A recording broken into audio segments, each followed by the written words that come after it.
täiesti erakordne lugu, tere tulemast vaatama nädalaraportit number 15 on see. Kui see tundus natuke imelik, ma tean, mulle ka tundus, aga las ta olla. Ei hakka välja lõikama, autentsus, eks, lähme edasi. Räägime 3 teemast, vaatan paberi pealt, räägib esimest asja, räägib Rico, räägib pommist, räägib sellest, kas pomm ja esiil on erinevad või on see tegelikult üks asi. Pärast näete. Teise asjana räägib Tiit dev-tiimist meile elektronist ja lõpetuseks räägime Simmoga Covidist, Termoist, räägime sellest, millest näete õige pea.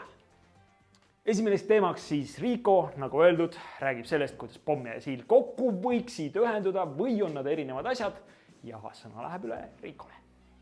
Aitäh, Maido. Paljudel on demode käigus jäänud mulje, et pomm on täiesti eraldiseisev tarkvara.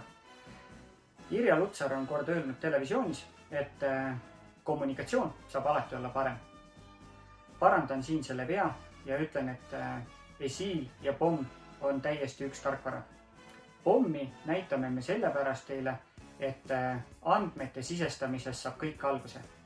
Kõik, mis toimub peale andmete sisestamist ehk ostuvajadused, tootmisvajadused ning hiljem lähetused ja arved, see toimub kõik hilisemas etapis, aga selle alguse saab kõik pommist. Et kommunikatsioon oleks järgmine kord parem, on meil üks tootmistarkvara. Maido, sõna sulle tagasi. Järgmine uudis on Elektron dev-tiimist, Tiit räägib teile seda, aga miks me räägime seda, kui see ei ole veel valmis?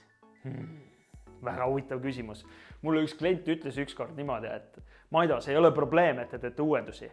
Öelge ka, et te teete neid, siis me teame. Seega, nüüd me ütleme, et meil on plaanis üks väga suur uuendus, mis endaga kaasa toob, mis see tähendab teile ja mis sellest kasu sünnib ja kuna seda võiks oodata ja mis järjekorras, sellest kõigest täpsemalt räägib juba Tiit. Tere! Oleme otsustanud vahetada välja esiili klientprogrammi mootori. Milleks? Et ikka paremaks muuta kasutuskogemust. Antud muudatus tõstab oluliselt klientprogrammi kasutamise stabiilsust ja kindlasti ka andmete laadimise kiirust.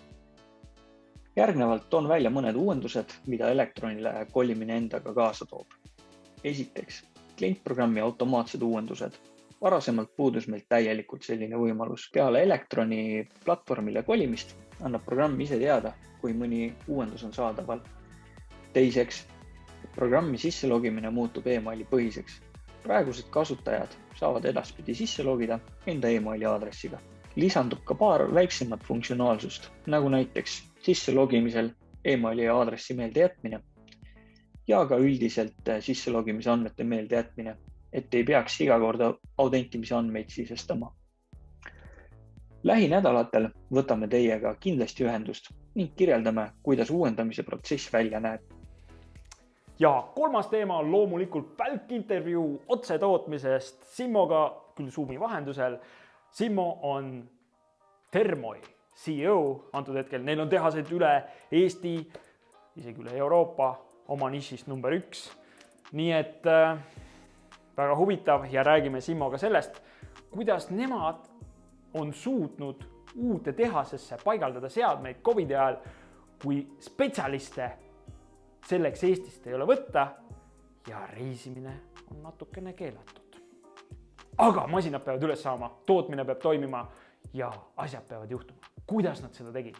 Täpsemalt räägib Simmo. Mina olen siis Simmo Soomets, juhin sellist ettevõtet nagu Termori ja Termori on siis maailma suurim termopuidu tootja. Et me oleme selline Eesti ettevõte, aga tõesti oma alal nagu maailma suurim. Et hiljuti võtsin siin just personali numbrid kokku ja mul oli kogu aeg teadmine, et meid on 750, aga selgus, et eelmise kuu lõpus meid on 812. Ja termopuit on siis selline asi, et me võtame selle tavalise puidu ja väärindame seda niimoodi, et ta on pärast oluliselt pikemalt kasutatav ja ta omadused nagu muutuvad. Et ta ei mängi sul niiskusega enam ega ei tee klassikalisi trikki, mida nagu tavaline nagu puit nagu teeb. Ja siis sellest me toodame siis erinevaid asju nagu terrassimaterjali, välisvoodrit, sauna igasugu materjale. Me tegelikult isegi toodame väikseid maju ja valmis saunu, sisesaunu ja välisaunu ja tünnisaunu ja nii edasi. Nii et töövõld on mõnusalt suur ja lai. aga kuidas siis nagu sa tunned, et mida see nagu sinu jaoks on äris nagu muutuda? Ma arvan, et ega see tegelikult tootmisettevõtetel see kogemus on ju kõigil enam-vähem nagu sama, eks, et korraks nagu maailm justkui nagu peatus, siis ei täpselt teadnud, mis nüüd saama hakkab. Me tõmbasime ka korralikult pidurit igaks juhuks ja võib-olla 1 kuu oli niisugune ehmatus, siis vaatasime, mis asja, et kõik läheb täie hooga edasi ja hakkasime vaikselt kraane lahti laskma ja pärast seda tegelikult kõik on läinud oluliselt suurem hooga edasi, kui varem oli. Et me tegelikult teeme väga suuri muudatusi praegu maja sees, mis on tegelikult ka tingitud Covidist, siis inimesed läksid, eks ole, suures osas koju ja mis sa teed? Sa ikka tahad kõpitseda oma kodu, vahetad selle voodri välja, paned uued terrassi, tahad sauna tuunida, eks. Et see tekitas päris suure tõmbe toodetele ja meil on tõmme nii suur, et me ei suuda päris hästi selle järgi tulla. Ehk siis me suurendame käigu pealt tootmisvõimsusi, samas efektiivistame seda käigu pealt, teeme suuri investeeringuid. Me oleme ka päris suurelt investeerinud eri masinaid, eri seadmed, eri kohtadesse võtnud, et näiteks meil pidi algama siin ühtede suurte seadmete kohapeal install eelmisel nädalal. Aga kes tahab välismaalt tulla Eestisse tegelikult praegu? Euroopa number 1 COVID, eks ole. Siis me oleme nüüd leiutanud süsteemi, et tõesti ehitame neile nii-öelda väikese oma linnaku, kus on oma soojakutest kõik võimalused neil ja tulevad veidi hiljem, aga tulevad vähe suurema tiimiga, teevad oma installatsiooni ära, lähevad minema, et isegi meie inimestega kokku ei puutu. Et ei osanud aastat tagasi ette kirjada üks asja, on ju. Aga ma arvan, et kus on endiselt inimesed on nutikad, et kus on vajadus, seal tegelikult on ka alati lahendused olemas. Lahendamatud olukordi ma ei usu, et on olemas. Aitäh, et vaatasite Siili nädalaraportit number 15 ja järgmise korrani. Tšau!